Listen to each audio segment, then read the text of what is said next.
ભરૂચની જાડેશ્વર ચોકડીથી તવડા સુધીના રોડ પર માર્ગની ચાલી રહેલી કામગીરીને પગલે આ રોડને વન વે જાહેર કરવામાં આવ્યો છે। ત્યારે આજરોજ ભરૂચ જિલ્લા ટ્રાવેલ્સ એસોસિએશન દ્વારા કલેક્ટરને આવેદનપત્ર પાઠવવામાં આવ્યું હતું, જેમાં જણાવ્યા અનુસાર રોડનું જે કામ ચાલે છે તે દરમિયાન આ રોડને વન વે જાહેર કરવામાં આવ્યો છે અને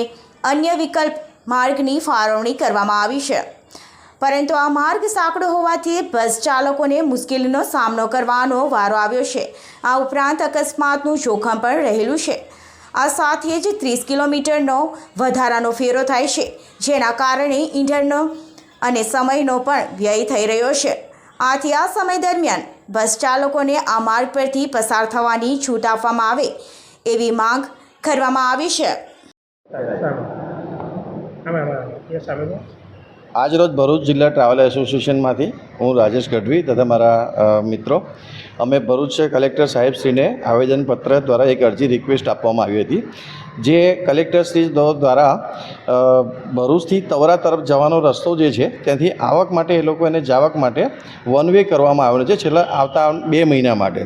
જેના લીધે અમારા ભરૂચ જિલ્લા ટ્રાવેલ્સ એસોસિએશનના જે બસો વાહનો જે છે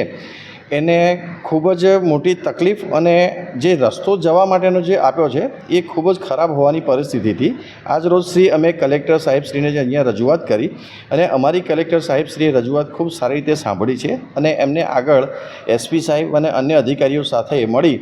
અને વાતચીત કરવા માટે અમને જાણ કરેલ છે અને એના અનુસંધાને આવનાર 2 દિવસમાં અમને જાણ કરવાનું કીધેલું છે। તે આજના દિવસ દરમિયાન અમારી વાતચીત થઈ છે ને એ સારી રીતે અમારી વાતો સાંભળી છે।